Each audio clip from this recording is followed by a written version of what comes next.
Guys, JH6, welcome back to the channel. Appreciate the support. So you guys know that Hurricane Matthews came through. It created a lot of damage, and thanks to good Lord, it wasn't as bad as we thought it was going to be. At one point, it was going to be horrible, but it kind of came down to a different level. I think it was category 4 or 5, and it went down to category 3. Kind of pushed away from the coast, so that kind of saved us in a way. Now, I got to tell you something. At one point, we almost had to evacuate. So at one point, we almost have to leave the house. So I started to think to myself, what do I need to bring with me, right? What is the most critical things that I could bring with me?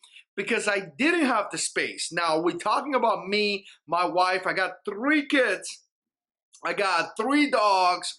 I got so much stuff that I gotta tell you guys, my car is okay, but it's not a super big car.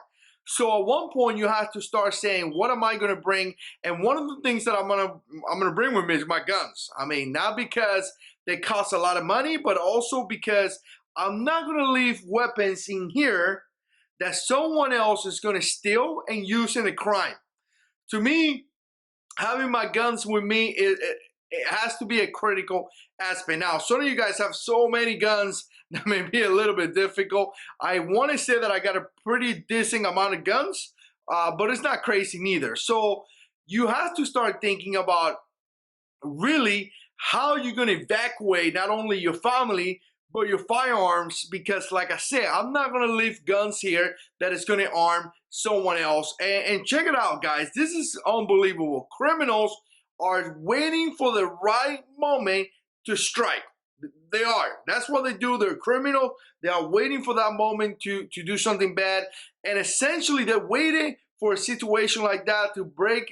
They broke into 2 different places. And now, first of all, I got to tell you, the news came out there, and they were like, look, the Flaggers Department here where I am, they were like, hey, look, we will not respond. If there is some type of emergency, we won't respond because we're not going to put our first responders in that type of situation. Which I get it. You know, I get it. We have to protect our cops and first responders.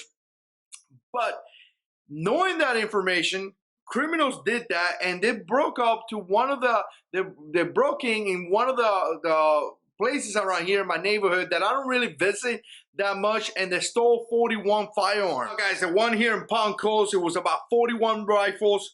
Here what I'm reading, I put the links down below. It says 41 rifles, shotguns, and handgun along with ammunition. So these people not only stole the guns, but they also stole ammo to be utilized, utilized with those guns. They also stole some related equipment. I don't know what it is. Maybe some flashlight, maybe some scopes or something. I don't know. Some equipment. Some kind of way the police was able to get some information, do a riot, and do a recovery where they recover about 20 handguns or 20 firearms, scratch handguns, firearms. So again, there's about 21 out there that has not been recovered. Now in Port Orange, which is very, very close to my city as well, they actually stole more than that. Total of 79 firearms stolen from this place in Port Orange. Like I said, I'm gonna put the information down below. I don't know if they were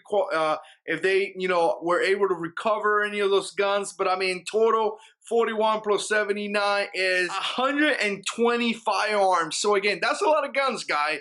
That's a lot of guns. And like I said, criminals waiting for that specific moment. They know there was going to be some type of, they were going to lose power, and they took advantage of that situation to steal the gun. Essentially, they waited for the right time at the right moment, so it could happen to us.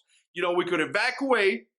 We could go into a place that we want to protect our family, and something may happen when looters come into the house, and there you go, they stole, 3, 4 pistols. Next thing you know, they steal a lot of firearms, and we are arming criminals. So with that said, guys, we got to think. We got to think. Part of our evacuation plan is going to be actually finding a way to evacuate our guns. So get this information, put it in your toolbox, put it in your home defense plan, put it in your plan to survive, your survival plan, and know that next time you have a situation, it may be a good idea to have a plan to evacuate your firearms as well as your ammo, because again, criminals will come in and will steal your stuff. So again, let me know what you think. If you like this type of videos, click like, subscribe to the channel. We got a lot of videos coming up, And as always, God is in control.